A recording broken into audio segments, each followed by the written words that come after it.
सत्ता में अब उस चतुर्भुज की बात करते हैं जिसमें विवादों की भुजाएं निकली हुई हैं। जिन मुद्दों को छोड़कर हमें आगे बढ़ना चाहिए था वो पुनर्जन्म ले रहे हैं।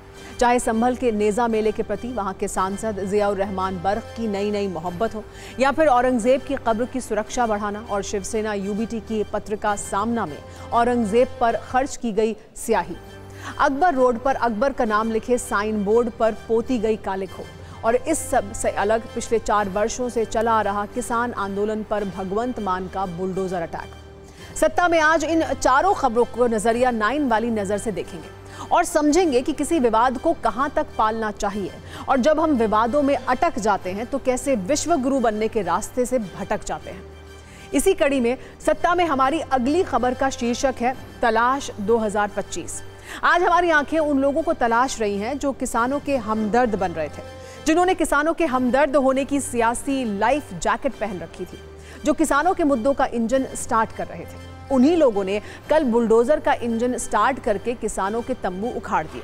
किसानों के साथ ऐसा इमोशनल अत्याचार पहले कभी नहीं हुआ था। खासकर इस इमोशनल अत्याचार की चर्चा इसलिए जरूरी है क्योंकि किसानों का तंबू उखाड़ने का आरोप उस राजनीतिक दल पर लगा है जो किसानों के मुद्दे पर आंसुओं की घनघोर बारिश करता था। आज वो सारे चेहरे सार्वजनिक रूप से विलुप्त हैं। आप इस बात को इस मुखौटे से समझ सकते हैं। जिस पर पहले हमदर्द लिखा था, यानी वो पहले किसानों के हमदर्द थे, कल तक किसानों के सबसे बड़े हमदर्द बनकर घूम रहे थे। 24 घंटे 7 दिन किसानों की बात करते थे। आज उस हमदर्द में से हम निकल गया है और अब सिर्फ किसानों के हिस्से वाला दर्द बचा है। यानी कल तक दर्द बांटने का दावा करने वाले अब दर्द दे रहे हैं, तंबू उखाड़ रहे हैं, किसानों को हिरासत में ले रहे हैं। ये पूरी कहानी पंजाब हरियाणा शंभू बॉर्डर की है, जहां कल रात अचानक बुलडोजर पहुंच गया और 13 महीने से चल रहे धरने पर बुलडोजर चला दिया गया। यानी पंजाब के सीएम भगवंत मान को भी बुलडोजर पसंद आने लगा है। अगर कल घटे घटनाक्रम की टाइमलाइन पर जाएं तो कहानी कुछ ऐसे बढ़ी। कल चंडीगढ़ में किसानों और केंद्र सरकार के प्रतिनिधियों के बीच बातचीत खत्म होने के बाद किसान बाहर निकले। बाहर निकलने के बाद किसानों को हिरासत में लिया गया। दूसरी तरफ शंभू बॉर्डर पर किसानों के तंबुओं को तोड़ दिया गया। करीब 200 किसान हिरासत में लिए गए, जिसके बाद ऐलान किया गया कि किसानों का धरना खत्म हो चुका है। इसी दौरान पुलिस ने किसान नेता जगजीत डल्लेवाल को एम्बुलेंस समेत हिरासत में ले लिया और पंजाब में आर्मी के कंट्रोल वाले जालंधर कैंट के पीडब्ल्यूडी रेस्ट हाउस में शिफ्ट कर दिया। उनसे मिलने आए किसान नेताओं को पुलिस ने हिरासत में लिया। इस दौरान धक्का मुक्की भी हुई। इतना ही नहीं, इस घटना के बाद पुलिस ने तो ये तक कहा कि सब शांतिपूर्ण तरीके से हुआ, जबकि आम आदमी पार्टी का कहना है कि किसानों के आंदोलन से पंजाब की अर्थव्यवस्था को नुकसान हो रहा था। बीजेपी ने किसानों के धरने को इस तरह से खत्म करने पर तीखी प्रतिक्रिया दी है। केंद्रीय मंत्री गिरिराज सिंह ने कहा, भगवंत मान किसानों के दुश्मन बन गए हैं। विपक्ष को जवाब देना होगा कि किसानों के असल हितैषी कौन है। कांग्रेस का कहना है कि आम आदमी पार्टी की पंजाब सरकार ने किसानों के टेंट पर बुलडोजर चलवा दिया। ये कला भी बीजेपी से ही सीख ली है।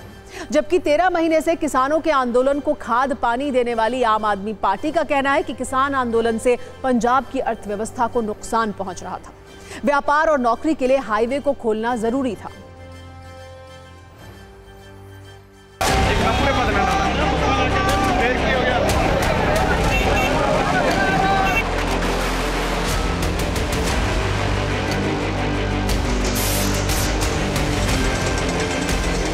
इस तरीके का आप देखेंगे तो उन्होंने अपना घर बना रखा था, टेम्परेरी घर था। 250 से ज्यादा किसानों को डिटेन कर लिया गया और खनौरी बॉर्डर पर जो भी ये किसान मौजूद थे, उनका घर मौजूद था, उन सभी को यहां से हटा दिया गया। देखेंगे लगातार पुलिसकर्मी जो ट्रॉलियां हैं उनको लेकर के आ रहे हैं, जो इसमें सामान भरा हुआ था उसको लेकर के आ रहे हैं।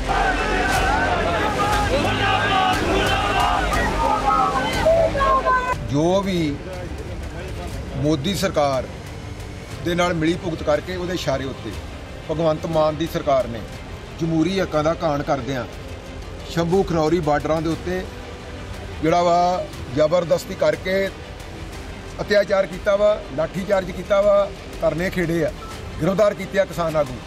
कार्रवाई जी तो बहुत गलत कार्रवाई बहुत धक्का कराया सरकार ने जो हमारे साथ कराया। कोई आपको बताया गया था? कोई कुछ नहीं बताया गया आपको। एकदम आकर 7 बजे यार हमला बोल दिया। जब पंजाब में इंडस्ट्री आएगी, जब पंजाब में उद्योग आएगा, तो जो युवा जो युवा जिसको रोजगार नहीं मिल रहा तो वो क्या करेगा, तो नशे में चला जाता है। तो नशे से वो तभी छुटकारा पाएगा जब उसको रोजगार मिलेगा। सो बिल्कुल ये बहुत बड़ी एक समस्या थी, तो उसको हमने हल किया। हम नौकरियां खत्म होती हैं, युवा ड्रग्स की ओर जाते हैं, तो उसके लिए हाईवे को खोलना बहुत महत्वपूर्ण है। ये हाईवेज पंजाब के लिए एक लाइफलाइन है। किसान के साथ मान साहब कहते मैं खड़ा हूँ। आप ऐसा कीजिए, जितने भी इनके नेता हैं आपने डिटेन किए हैं, वो दिल्ली आना चाहते हैं उनको दिल्ली छोड़ दीजिए। रोड ब्लॉक नहीं चाहिए, हम सहमत है कि रोड ना ब्लॉक करो, हर एक को जाना है, इमरजेंसी सर्विसेज हर चीज़ है। देखिए, पंजाब पुलिस का जो आचरण है वो किसान विरोधी है। उन्होंने किसानों का दुरुपयोग किया था, तो किसानों को लगा कि ये हमारी बातें सुनने वाले नहीं हैं। लेकिन शांतिपूर्वक किसानों पर जिस प्रकार की कार्रवाई पंजाब सरकार ने की है, ये उनकी अर्बन नक्सल मानसिकता को दर्शाता है। ताज़ा अपडेट यह है कि शंभू बॉर्डर का पंजाब से हरियाणा जाने वाला हिस्सा खोल दिया गया है। अंबाला से राजपुरा जाने वाली साइड खोली जा रही है और पंजाब में कई जगह पर पुलिस और किसान आंदोलनकारियों में झड़प हुई है। किसान मजदूर मोर्चा और संयुक्त किसान मोर्चा देश भर में डिस्ट्रिक्ट कलेक्टरों के कार्यालयों पर धरना दे रहे हैं। पंजाब के सीएम भगवंत मान ने आज शाम 7 बजे कैबिनेट की इमरजेंसी मीटिंग बुलाई है। कुल मिलाकर अब किसानों का परमानेंट धरना तंबू उखड़ चुका है।